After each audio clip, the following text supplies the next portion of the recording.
भारतीय जनता पार्टीला मराठी माणूस आणि महाराष्ट्राचा इतका द्वेष का? सगळ्यात महत्वाचा राजकीय जुमले बंद करा. असं नाही, मराठी माणसाचा द्वेष का? मराठी माणसाचा शिवसेनेची चर्चा करते. एज्युकेशन काय असतं, इन्फ्रास्ट्रक्चर काय असतं, विकास काय असतो, तुमचा फक्त एक नारा आहे, बस अच्छे दिन आएंगे, अच्छे दिन आएंगे. धर्म जाति से उठकर सब इंसान हमारे साथ रहे. राम का हमको प्यार मिला, रहमान हमारे साथ रहे. वाह वाह. जो बंटवारा करते हैं बीच में हिंदू मुस्लिम के, उन्हें कहो कि बजरंगी हनुमान हमारे साथ रहे. सैनिकों के बारे में आप बोल रहे हो, आपको लगना चाहिए आपकी पार्टी सैनिकों का अपमान कर रहे हो, सैनिकों का अपमान कर रहे हो. 10 साल से भी कांग्रेस का सरकार है, तो कांग्रेस ने दिया होगा. ऐसा मेरा अंदाज है. सरकार कांग्रेस का है ना केंद्र में. ऐसा मेरा अंदाज है. नहीं, मोदी साहब आए तब से कोई बम स्फोट नहीं हुआ, तब से कोई दंगल नहीं हुआ. फिर में जब कांग्रेस की सरकार थी तब ये काड़ा कौन कर रहा था? और मतलब ये हिंदू मुस्लिम का झगड़ा यही लोग हैं.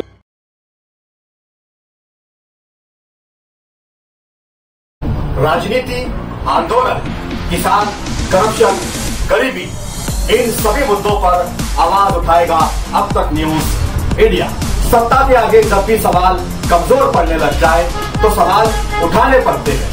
बोल के लफ्ज आजाद है तेरे, बोल के सच जिंदा है अब तक. खोबरे साहेब आमचे बी 46 वर्ष आमच्या एका पक्षात निष्ठावान म्हणून गेलेले आहेत. आम्हाला एज्युकेशन काय असतं, इन्फ्रास्ट्रक्चर काय असतं, विकास काय असतो, तुमचा फक्त एक नारा आहे, बस अच्छे दिन आएंगे, अच्छे दिन आएंगे. या पद्धतीने अच्छे दिन आ रहे हैं और आने वाले हैं. तुम्हाला हमारे अच्छे दिन. रामो, जितने विषय महाराष्ट्र में घट रहे हैं और जो चुनाव हुए हैं 4 जून को उसका परिणाम आने वाला है. बराबर. क्या लगता है कि जितने मुद्दे महाराष्ट्र में हुए, मराठा आरक्षण, कांदा निर्यात बंदी, पक्ष फोड़बाजी, भ्रष्टाचार, इन सारे मुद्दों पर क्या लगता है इसके बावजूद भी भाजपा यहाँ पर लीड करेगी या फिर महाविकास आघाड़ी? मैं तो मालेगांव की बात करूंगा क्योंकि मैं महाराष्ट्र में काम नहीं किया है. मालेगांव आउटर और सेंट्रल में ही काम किया है. मैं जो घूमा 10, 15, 20 दिन से, तो भारतीय जनता पार्टी के खिलाफ वातावरण पूरा बना हुआ था. और वो मैं जैसी मेरे को लोकसभा समझती थी, मैं देखता था, तो ये जो कल का जो माहौल था वो इतना भीड़ थी, इतनी भीड़ थी कि कोई रिक्शा नहीं मांग रहा था, कोई पैसे नहीं मांग रहा था. इसकी वजह क्या कि मोदी सरकार पे इनका गुस्सा है. वो गुस्सा वहाँ बताने के वास्ते पूरे लोग इकट्ठा हो गए थे. ये भी हो सकता है कि वो विकास की वजह से वोट डालने के लिए जा रहे हैं. 4 दिन को समझेगा ना तुमको, आप ही न्यूज देखेंगे, बताएंगे और हम देखेंगे. नितिन जी, क्या लगता है आपको, भाजपा मतलब लीड मारेगी इतने सारे मुद्दे होने के बावजूद? बोलता हूँ मैं खुद महाराष्ट्र में कई जगह पर जा चुका हूँ. मैं मराठवाड़ा में भी जा चुका हूँ. बीड से लेके तो संभाजीनगर तक की मैंने प्रवास किया. बाद में यहाँ तक जलगांव तक की मेरा पूरा एरिया में कवर किया है. तुलिया में आखिर के टप्पे में हम कामकाज कर रहे थे. हमने ये देखा है कि पब्लिक का रुझान इतना अच्छा था. कई जगह पर कुछ इश्यूज थे, उसके ऊपर कामकाज भी हुआ, लेकिन लोगों ने छोटी मोटी चीजों की जो उनके दिल में थी, लोकल गली के इश्यू को उन्होंने राष्ट्र के निर्माण के इश्यू में नहीं जोड़ा और राष्ट्र विकास की तरह उद्यम किया है. मुझे पूरा विश्वास है महाराष्ट्र में भारतीय जनता पक्ष बहुत अच्छी तरह से प्रेजेंटेशन करेगा. और मालेगांव में भी आप देखिए 4 तारीख के दिन दुलिया में दुलिया में भी इतना अच्छा प्रदर्शन होगा कि पूरे लोगों ने अपनी अपनी जगह कोशिश की. लेकिन मेरा एक स्टेटमेंट जरूरी है. मालेगांव मध्य में हमारे नेता सुनील बाबूराव गायकवाड़, इनके नेतृत्व में हमने एक अच्छी टीम वहां पर खड़ी की थी. यहाँ पर आखिर के टप्पे में जो हमने देखा कि सब लोग मिलके बीजेपी को हराने के पीछे पड़े थे, लेकिन हमारे कार्यकर्ता यहाँ पर लड़ रहे थे. अगर यहाँ पर कुछ अलग रिजल्ट आता है मालेगांव मध्य का, तो ये कहूंगा कि बीजेपी ने जो वहां पर अपने खुद आके हाथ बढ़ाया था कि भाई आप हमारे साथ चलिए, तो एक अच्छा मौका हम ये चाहते थे वो मिलना चाहिए. और हमें अभी भी विश्वास है दुलिया कॉन्स्टिट्यूएंसी बहुत अच्छा परफॉर्मेंस करेगी. बढ़ाया उन्होंने. और हमारे डॉक्टर सुभाष जी भामरे, इन सब लोगों के आशीर्वाद से बहुत अच्छी मात्रा में चुन के आएंगे.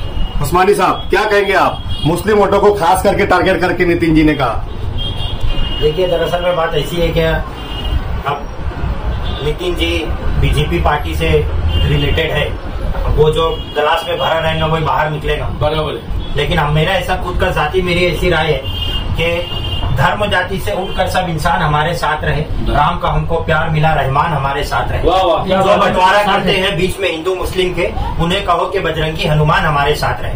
मालेगांव के लोगों ने, मेरा ऐसा मानना है कि चाहे हिंदू हो, सिख, चाहे मुस्लिम हो, दलित हो, ST SC OBC के लोग हो, वो लोगों ने बीजेपी को वोट ये साल में लोकसभा के चुनाव में नहीं किया है, क्योंकि जब वो लोग वोट का बटन दबा रहे थे तो बेरोजगार युवा के सामने रोजगार आ रहा था, महिलाओं के सामने उनके ऊपर होने वाले अत्याचार आ रहे थे, और जितने भी समस्या थी, महंगाई, बेरोजगारी, पेट्रोल डीजल के रेट को सामने रख करके लोगों ने वोट किया है। और मालेगांव दुलिया मालेगांव लोकसभा से तो डॉक्टर सुभाष भामरे की तो बिल्कुल भी नो चांस है आने के, और महाराष्ट्र के अंदर इंडिया अलायंस बहुत अच्छी बहुमत से जीतेंगी। और मेरी तो ऐसी राय है कि 48 के 48 सीट के ऊपर इंडिया अलायंस को कामयाबी मिलेगी। क्या बात है शेखर दादा, क्या लगता है आपको, जब शेतकरी और मराठा जब वोट कर रहे थे उनको क्या दिखाई दे रहा था? इस बार तो सुभाष जी भामरे का जो गणित है सब बिगड़ता हुआ दिख रहा है। पहला प्रश्न ऐसा है कि पिछली बार जो वोटिंग हुआ था, जो दलित वोट है वो कुछ इससे वो भारतीय जनता पार्टी के पक्ष में थे, लेकिन इस बार दलित समाज, आदिवासी समाज, मुस्लिम समाज, मराठा समाज और OBC समाज ये पूरी ताकत से कांग्रेस पक्ष के बाजू में रहा। और दूसरी बात, मतलब झूठ नहीं बोलना चाहता, 2014 में जो चुनाव हुआ था उस टाइम जो माहौल था भारतीय जनता पार्टी का, और ये 2019 में जो माहौल था वैसा माहौल बिल्कुल दिखाई दे रहा नहीं। गाड़ी की गाड़ी भर के नाश्ता पानी बांट रहे थे, वोट करो भाई हमको, या ऐसी पोजीशन भारतीय जनता पार्टी के ऊपर आई। इसका जो मतलब है कि उनका पराभव साफ दिखाई दे रहा। जो पिछली बार 2.5 लाख वोट से चुन के आए थे सुभाष जी भामरे, इस बार वो कम से कम 60-70 हजार वोट से गिर भी सकते हैं। इसीलिए आखिरी समय में नितिन जी के आखिरी दिन हमारे स्टार प्रचारक वो नहीं आएंगे तो कौन आएगा? हाँ, ये स्टार प्रचार इससे पहले स्टार प्रचार है, पहले दो मरतबा चुनाव में नहीं आई, अलग लगता है यही पार्टी के स्टार प्रचार इससे पहले दो चुनाव में पार्टी के स्टार प्रचारकों को इनको डर क्यों लगता है? ये बड़ा सवाल है हमारा। बीजेपी राहुल गांधी को इंडिया अलायंस से बीजेपी डर रही, राहुल गांधी को लाते, सोनिया गांधी को लाते, पवार साहब को लाते, बुलाना पड़ा। हमारे पास जो स्टार प्रचारक है, स्टार प्रचारक हमसे पहले नहीं आए। आप लेके आते थे सोनिया गांधी को, हमने कब ना बोला भाई? आप राहुल गांधी को लेके आते थे, हमने कब ना बोला? 2014 में शिवसेना के साथ थी, इनको स्टार प्रचार की गरज नहीं थी। आज शिवसेना नहीं है तो इनको स्टार प्रचार की गरज आ रही, तो फिर योगी को लाओ, मोदी को लाओ, अमित शाह को लाओ, सबको लाओ। हमारी पार्टी हर इलेक्शन को अपने रेगुलर इलेक्शन की तरह देखती है, और हमारे अमित शाह जी एक सामान्य कार्यकर्ता की तौर पे जहाँ जहाँ उनको जाना है सब जगह पर जाते हैं, और हमारा हर नेता ग्राउंड में जाता है, AC केबिन में नहीं बैठता है। नितिन जी, यहाँ पर योगी जी आए, उन्होंने कहा कि हमने यूपी में कत्ल खाने बंद कर दिए। तुम भी यहाँ पर जो लोग गाय हत्या करते हैं, अत्याचार करते हैं, उन्होंने उदाहरण दिया कि छत्रपति शिवाजी महाराज ने उनका काम तमाम करवा दिया था। जिस तरीके की भाषा का उपयोग किया गया, लेकिन मालेगांव शहर में आज भी कई कत्ल खाने चल रहे हैं, कई बनकर तैयार है। इनको परवानगी, परमिशन किसने दिया? आप ये भी 10 साल से भी कांग्रेस का सरकार है तो कांग्रेस ने दिया होगा अभी, ऐसा मेरा अंदाज है। सरकार कांग्रेस का है ना केंद्र में, ऐसा मेरा अंदाज है। नहीं नितिन जी, 10 साल से कत्ल खाने क्यों बढ़े? 10 साल से कत्ल खाने क्यों बढ़े? अगर आप किसने उनको परवानगी किसने दी? लोगों को गुमराह कर गाँव वालों ने यूनिवर्सिटी ना परवानगी दी, परवानगी केंद्र सरकार ने परवानगी दी। हम बंद करा देंगे, सरकार को आगे चलना भी लेना से पूछा है तो हम इसको बंद करा देंगे। योगी जी ने जो बोला ये महाराष्ट्र में होगा, नहीं होगा, वो हत्या बंदी होनी चाहिए और होती रहेगी। कत्ल खाने की परवानगी सरकार दे रही है। एक तरफ करे तो उसको तो बंद करना ही पड़ेगा ना, क्या होगा? गौ हत्या का विषय अलग है। एक तरफ योगी जी बोलते हैं कि हम कत्ल खाने बंद करेंगे, और उनके ही पार्टी के माजी खासदार राव साहब दानवे क्या कहते हैं, आप कत्ल खाने चलाओ हम देख लेंगे। अरे वाह, ये तो फिर ऐसा कुछ नहीं, ये हम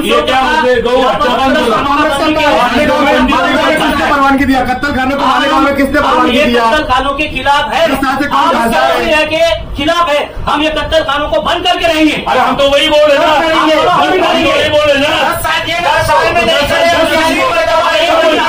बंद करेंगे। साल में क्यों बंदी एनओसी के ऊपर कोर्ट में जाके परमिशन ली लोगों ने। पूरे चुनावी प्रचार में डॉक्टर सुभाष भामरे ने कहीं पर भी कत्ल खाने बंद करने का आह्वान नहीं किया। योगी जी को यूपी से आके कहना पड़ा। आप योगी जी का स्टेटमेंट सही तरीके से देख लीजिए, उन्होंने उनकी स्टेट की योगी बाबा का उत्तर आपको सुनना पड़ेगा, इनको इधर क्यों आ रहे हैं। उत्तर प्रदेश में उन्होंने जो उनकी पॉलिसी अडॉप्ट की है उसके बारे में उन्होंने वहां पर स्टेटमेंट किया। कत्ल खाना सामान्य से सामान्य कह रहा है कि भारतीय जनता पार्टी स्टेटमेंट जानी बुजी मालेगावमध्ये मुस्लिम समुदायाची संख्या जास्त तरी तुम्ही तिथे परमिशन दिले। तर तुम्ही कत्तल खाणे म्हणून तुम्ही मुस्लिम समुदाय आणि कत्तल खाना असं कॉम्बिनेशन करता याचा अर्थ तुमच्या फ्रेममध्ये प्रॉब्लेम आहे। नाही फ्रेममध्ये नाही, जर तुमचं बाह्य विभागामध्ये कत्तल खाण्याची परवानगी काय वर दिली नाही, इथेच काय दिली, मग ते बिना परवानगी चालतंय का ते? 100% तुम्ही चेक करा, बंद करा। सत्ता तुमची आहे, आमदार तुमचे, खासदार तुमचे, सत्ता तुमची आहोत। तुम्ही गंमत बघा, हे जे चुकीचे चाललेले आम्ही बंद करू।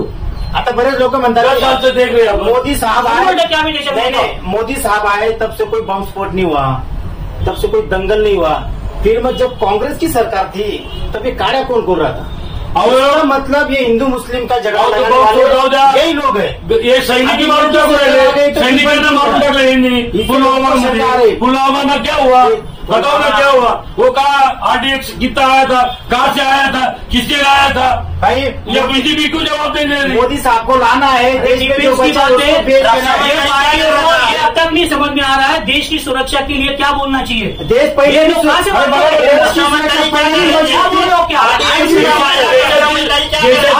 को देश के बारे में सोचना के बारे में आप बोल रहे हो, आपको लगना चाहिए आपकी पार्टी सैनिकों का अपमान कर रहे हो, सुरक्षा का अपमान कर रहे हो, सैनिकों का अपमान कर रहे हो, ऐसा नहीं चलेगा। जो शहीद हुए हैं देश के सैनिकों का अपमान करेंगे, ये ऐसे आरोप करेंगे सैनिकों का अपमान कर दो, बिल्कुल नहीं। शहीद हुआ उसका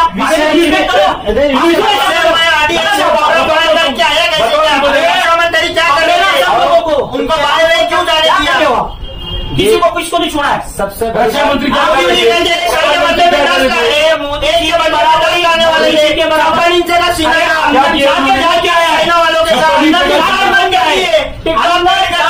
क्या है टिकटॉक बैन होता भाई आपके लोगों ने अंदर जाके बदला ले लिया टिकटॉक बैन करके। पूरे चुनावी कैंपेन में मोदी जी ने कहीं पर भी चाइना का नाम नहीं लिया, चाइना को आंख नहीं दिखाई, पाकिस्तान ही चलता रहा, चाइना का नाम तक नहीं आया। पाकिस्तान का नाम इनकी राजनीति चलेगी और इनकी दुकान पाकिस्तान का और लेके चलेंगे वाली। मोदी साहब ने कहा था भाई मुझे सरकार आने दो, मैं पहले दाऊद इब्राहिम को लाऊंगा। सर वो तो दाऊद इब्राहिम का नाम भी भूल गई थे 10 साल में।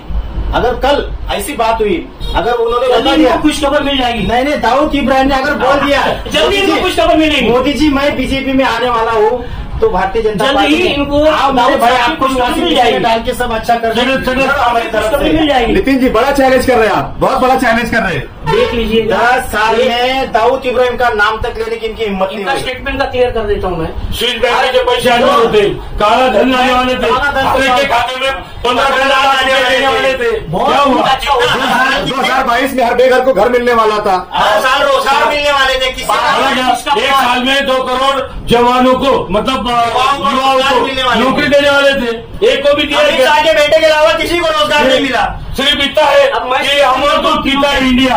तीनों का स्टेटमेंट तीनों का स्टेट बोर्ड का चेयरमैन बन गया, उसके अलावा किसी को रोजगार नहीं। तीनों का स्टेटमेंट क्लियर कर देता हूँ, पक्का रोजगार मिल गया। का स्टेटमेंट कर देता हूँ। पहली बात रही घरों की बात, घर के लिए अनुदान बंद है, हर एक को अनुदान मिल रहा है 2.5 लाख रुपए का, आपके सामने 2.5 लाख में घर बनता है। किती स्क्वेअर फीट की बात चल रही है, आप पूरी बात तो समझिए। ऐकायची मानसिकता ठेवा लागेल। मोफत घरकुल हे कोणाला मिळतं? ज्या माणसाचं अतिक्रमण आहे किंवा ग्रामपंचायतीचा ज्याला ठराव होतो त्याला त्या ग्रामपंचायतीच्या स्तरावरती घरकुल मिळतं। त्या योजना आताही कार्यान्वित आहे, उद्याही त्याचं कार्यान्वित आहे। बिलो पॉवर्टीचे गावाचा सर्वे होतो त्याच्यात ऐकून घ्या. मोदी इंदिरा आवाज घरकुल इंदिरा आवास योजना का मोदी आवास योजना कर दिया, क्या फर्क? नाम बदल दिए. पहले क्या राजीव गांधी जीवनदायी योजना थी, इन्होंने माइंड सेटअप में मोदी को एक्सेप्ट कर लिया है. क्या ऐसा नहीं पंतप्रधान आवास योजना को इन्होंने मोदी योजना कर दी, तो इनका मैं अभिनंदन करूंगा. मानते हैं कि पंतप्रधान कर रहे हैं. मोदी आवास योजना बोले ना वो सब, तो लोगों ने स्वीकार कर लिया ना. मला सांगा लेकिन भारत में ये भी चल रहा है कि भारत सरकार की जगह मोदी सरकार चलता है. मैं वही बोलने वाला था, अभी तुम मेरी बात सुनने मेरी बात नहीं. देखो मनमोहन सिंह का सरकार था या कांग्रेस की सरकार थी या और अटल बिहारी की सरकार थी, तो जब सरकार बनायचे भारत सरकार म्हणायची इंडियाची आपल्या सरकारला, आता डावच्यापासून मोदी सरकार काही नाही. सोनिया या मोदी सरकार कुठून आलं? मग मोदीची सरकार झाले का? संविधान हेच तर मला प्रश्न पडला आहे. यांनीच मान्य केले मोदीची सरकार. मी नाही म्हणतो, तुम्ही म्हणता आम्ही नाही म्हणत. मोदीची सरकार है. जो नेता है नेता का ही नाम लेंगे ना. सरकार है महाराष्ट्र में महाराष्ट्र में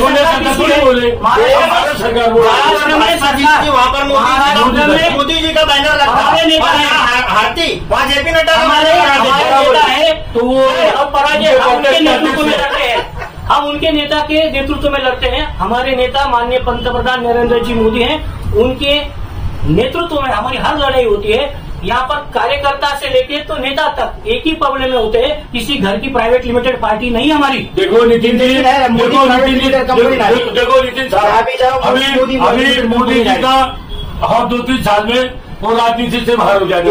पार्टी कंप्लीट होंगे, राजनीति से पार्टी का छत्तर हो जाएगा. हमारा नेता हमारे कार्यकर्ताओं में से चुना जाता है, किसी घर परिवार का वारसदार बोल के नहीं. मोदी से भी अच्छे लोग भारतीय जनता पार्टी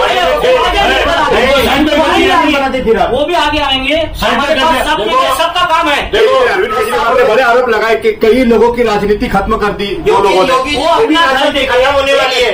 अरविंद केजरीवाल जी ने अपना घर देखना चाहिए. उनके घर में किसी को लखड़ा जा रहा है, किसी को मारा जा रहा है, उनको नैतिक अधिकार नहीं पार्टी के बारे में. हमारे ऐसा नहीं है, अधिकार है पार्टी तोड़ने का. हमने किसी को नहीं तोड़ा. केजरीवाल साहब ने 2 राज्यों में उनके हमने किसी को तोड़ा नहीं. उनको ऐसे कैसे बोल सकते हैं आप? तुम हमने कहा उनके बारे में. उन्होंने उनके प्राइम मिनिस्टर निवास में, उनके सीएम निवास में किसी को मारा, उसके ऊपर केस दर्ज हुआ है पुलिस स्टेशन में. दिल्ली के रिकॉर्ड आप देख लीजिए. अरे ऐसे घटना तो इंडिया के अंदर कई हो चुके. मोदी जी ने कहा ध्यान दिया हुआ है नहीं. आपकी मुमरा की क्या नाम, राष्ट्रवादी के खासदार क्या नाम उनका, जितेंद्र आवाज, वो भी देखा है ना हमने. जो जितेंद्र आवाज ने घर बुला के मारा है सामान्य आदमी. देश आजाद हुए आज 76 साल हुए. मेरे देखने में अभी कैसा आया नहीं कि संविधान जलाया गया. जब भारतीय जनता पार्टी की सरकार आई और संविधान जलाया गया. चुकीचे आरोप नका करू. संविधान झालं काही पण काय दिल्ली में जलाया गया. दिल्ली में जलाया गया. वीडियो संविधान के पेज को जलाया गया. संविधान तो करना चाहिए ना. संविधान क्यों जलेगा, कोई भी बात करेगा. नहीं जलाया गया है. मतलब एक किताब जलाया गया, एक प्रत जलाया गया. अब भारतीय जनता पार्टी संविधान को मानती है. संविधान के ऊपर अभी 405 क्यों लाना है? बड़ा प्रॉब्लम है. संविधान बदलना है. संविधान बदलना है. इनको संविधान के नाम के ऊपर इनकी दुकान चलानी है. 405 संविधान जो है वो हमारा पवित्र ग्रंथ है. जैसे कुरान है आपके लिए, मेरे लिए गीता है, वैसा हमारे लिए संविधान है. योगी जी मालेगांव के अंदर है. योगी जी मालेगांव के अंदर है. उन्होंने बोला यूपी में बुलडोजर चलता. तुम संविधान मानने तो बुलडोजर कैसे चल रहा? वोट और अदालतों का कोई काम बाकी नहीं रहा. संविधान में लिखा है फैसला तुम्हारा बुलडोजर करेगा या कोर्ट करेगी. अन्याय का कोर्ट करेगी. इस देश को न्याय का और अन्याय का फैसला कोर्ट करेंगी. क्या भारतीय जनता पार्टी का एक ही नारा है, संविधान 405 जाना है और संविधान को हटाना है. और संविधान के नाम के ऊपर जब वातावरण में मोदी के विरोध में चला गया करने की कोशिश करता है. भारतीय जनता पार्टी संविधान को साथ लेके चलती है. अगर भारतीय जनता पार्टी अगर संविधान को मानती है तो अगर प्रशासक लगने के बाद 6 महीने के बाद चुनाव होना जरूरी है, फिर 2-2 साल चुनाव क्यों नहीं हो रहे? इसका मतलब ये संविधान को बदलने की इनकी पहले से नियत है और आज भी लोग बोलते हैं अगर 400 पार हो गए तो हम संविधान को बदल देंगे। इनका स्पष्ट कहना है जब भारत में सब जाति धर्म के लोग रहते हैं तो उनका कहना है कि अगर संविधान नहीं बचेगा तो देश नहीं बचेगा। और जब मोदी के विरुद्ध में लाट चल रही है, आदिवासी, दलित, मुस्लिम, जो ओबीसी समाज, उनको अल्पसंख्यक समाज को डर लगने लगा कि अगर संविधान बदला जाएगा तो हमारी सुरक्षा कौन करेगा। तब मोदी को किसने बोला कि अगर संविधान बदलने की भाषा आप करेंगे तो 400 पे क्या तो आपको ये दुनिया से हद्दपार कर देंगे लोग। तब ये बोल रहे नहीं हम संविधान के बारे में कुछ नहीं बोलेंगे। देखो ये हो गया चुनाव के अंदर जो स्टेटमेंट करना, ऐसा इनका शेखर दादा का स्टेटमेंट है। लेकिन आपको मैं ये डॉक्टर भीमराव रामजी आम्बेडकर साहब ने जो लिखा है वो हर एक पेज वैसे ही है, वैसे ही रहेगा। और जो चाहते हैं इसकी दुकानदारी लगा के चलाना, इनकी दुकानदारी बंद हो जाएगी। अरे तुम्हारी संविधान को 4 दिन के बाद तुम्हारी दुकानदारी बंद हो जाएगी। बिजली के कई नेताओं ने स्टेटमेंट दिए कि संविधान बदलेंगे। अगर आप संविधान कई नेताओं ने बोले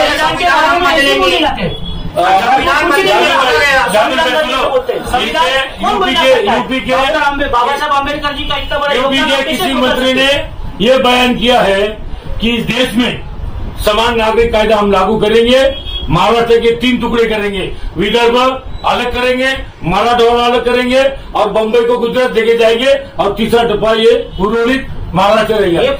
इन्होंने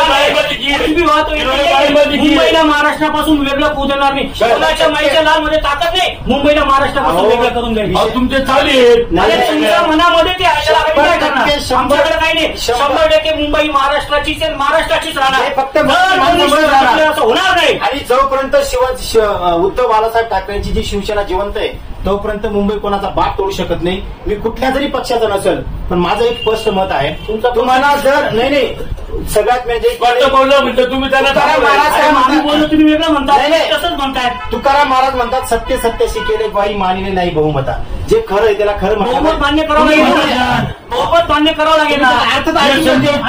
तुकाराम महाराजांच्या अध्यायाला सुद्धा हे मान्य करत संविधान बदलला महाराष्ट्राचा मान्य करावं लागेल ना। महाराष्ट्राचा आणि मराठी माणसाचा इतका द्वेष का भारतीय जनता पार्टी? बिलकुल नाहीये। महाराष्ट्राला मराठी माणूसच मिस होत आहे। महाराष्ट्रातले सगळे मराठी माणसाचा कसला द्वेष? महाराष्ट्रातले सगळे उद्योगधंदे महाराष्ट्रातले सगळे महाराष्ट्राचं महाराष्ट्राच्या नोकऱ्या या गुजरात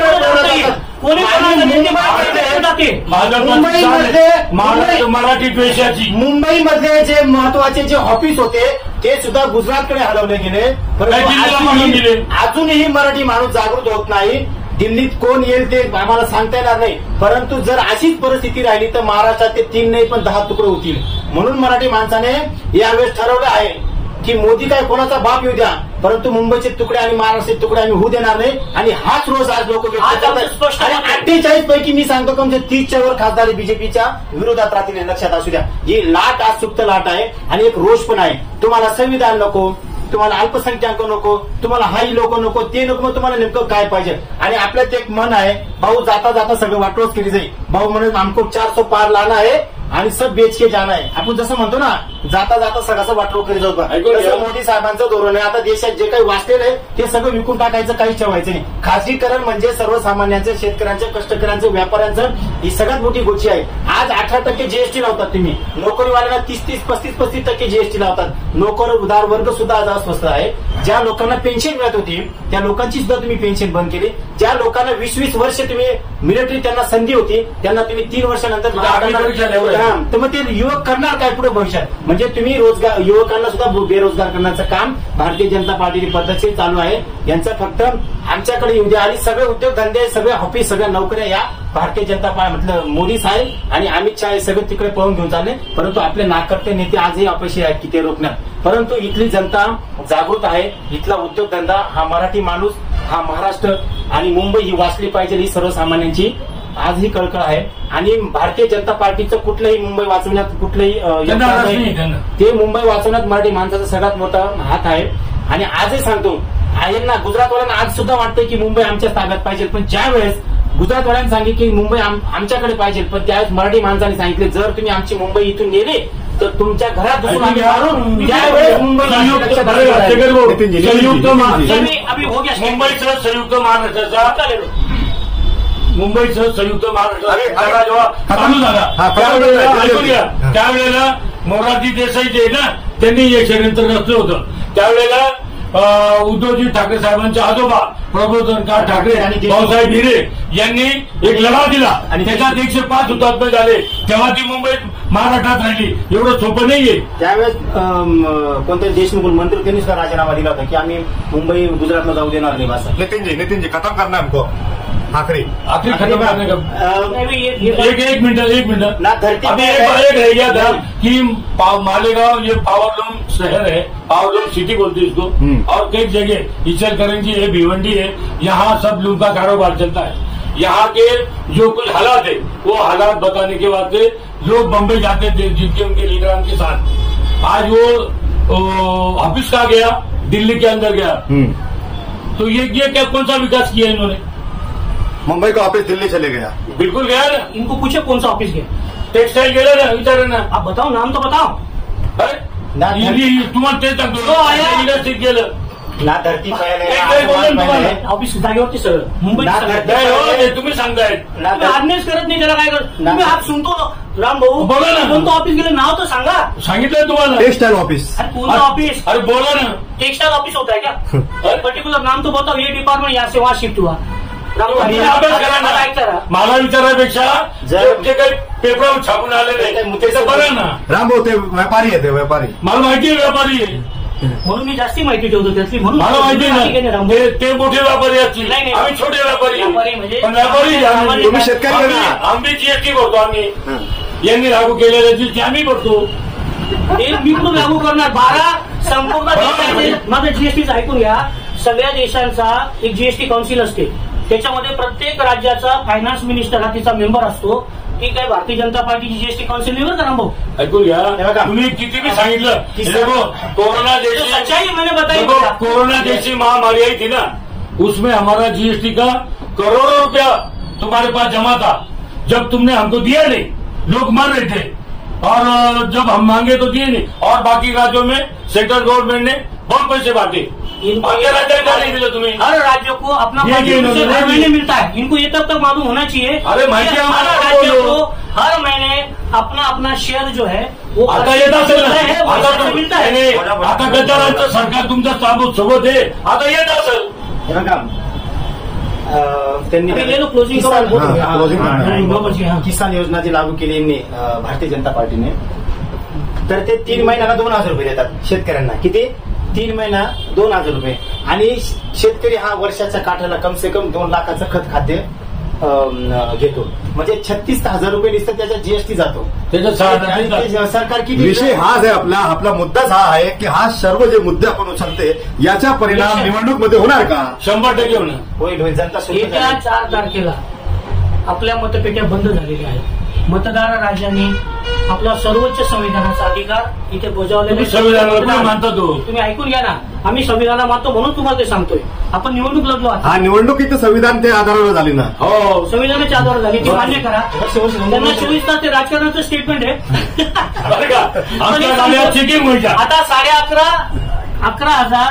आता 11,31,580 लोकांनी मतदारसंघामध्ये मतदानाचा हक्क बजावलेला आहे. मतपेट्या बंद झालेल्या आहेत.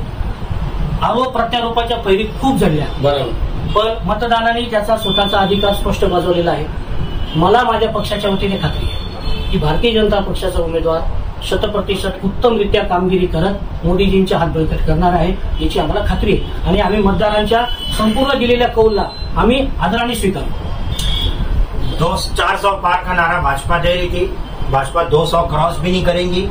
जनता समझ चुकी है. हमने सहराओं में हासिल किया आसानी से. तुम समुद्र में भी रहकर न मिले पानी से. ये सियासत के दिए हर किसी के हवाले न करो. मुल्क बिक जाता है एक शख्स की नादानी से. जनता ये बात को समझ चुकी है. पिछले 10 साल से एक नादान शख्स के हाथ में हमने मुल्क दे दिया था और आज पूरा मुल्क बिक गया है. चाय बेचने वाला पूरा भारत बेच रहा है. हासिल उसे महारत बेच रहा है. रेलें बिक गई, तेल बिक गया, बिका हवाई अड्डा. सब कुछ बिकता देख के खुश है अपने जेपी नड्डा. आज धुलिया लोकसभा मालेगांव से भी डॉक्टर सुभाष भामरे किसी भी हालत में कोई भी कंडीशन में चुन करके नहीं आने वाले हैं। कांग्रेस के उम्मीदवार डॉक्टर शोभा बच्छाव, ये कांग्रेस का उम्मीदवार धुलिया मालेगांव लोकसभा से बड़ी बहुमत से अच्छी लीड से चुन करके आए। अपना मत। सन्माननीय पक्ष प्रमुख उद्धवजी ठाकरे साहेबांच्या नेतृत्वाखाली प्रत्येक शिवसैनिकांनी जीवाचं रान केलं, रक्ताचं पाणी केलं आणि या मोदी सरकारच्या विरोधात मतदान केले लोकांनी। आणि मी सांगतो तुम्हाला 48 जागांपैकी कमीत कमी 36 जागा या महाविकास आघाडीच्या निवडून येणार आहे। त्यातल्या त्यात मालेगावमध्ये आदरणीय शोभाताई बच्छाव या विजयी खासदार होणार आहेत, हे तुम्हाला शेवटचं सांगतो। तुमचा काय विषय नाही, तुम्ही एक साधारण माणूस आहे, तुमचं काय मत आहे? माझं ते एकच म्हणणं आहे की संविधानाच्या याच्यानुसार की बदल झाला पाहिजे, परिवर्तन झालं पाहिजे। 10 वर्ष आपण भारतीय जनता पार्टीला दिले, 10 वर्ष आपण धुळ्याला खासदार दिला। प्रथम मतदार राजाने काय केलं तर ते मतपेटीत बंद आहे, परंतु एक असं आहे की जवळजवळ या धुळे लोकसभा मतदारसंघात परिवर्तन नक्कीच आहे। परंतु परत जर सुभाष बाबा निवडून आले तर समजून घ्यायचं की याच्यासारखं दुर्दैव नाही। म्हणजे आपल्याला परिवर्तन आणि क्रांती घडवायला आपला भाग हा कायम मागे राहतो आणि जसं जीवन जगतो आपण तसं आपण स्वीकारून घेतो। आणि मालेगाव तालुक्याची सगळ्यात वाईट अवस्था अशी की आपल्याला गुलामगिरी करण्याची सवय पडून गेलेली आहे। आपण उठाव करत नाही, क्रांती करत नाही। तरी जो पण उमेदवार निवडून येईल तर लोकशाहीचा आदर करून आपण त्यांचाही सन्मानच करू, तर त्यांनाही शुभेच्छाच राहतील। परंतु या भागातील नागरिकांना माझी नम्र विनंती आहे, येणाऱ्या काळामध्ये 100% तुम्ही आपल्या भागातलाच खासदार दिला गेला पाहिजे। मग तो कुठल्या जाती धर्माचा असेल तो त्याला तुम्ही साथ दिली पाहिजे।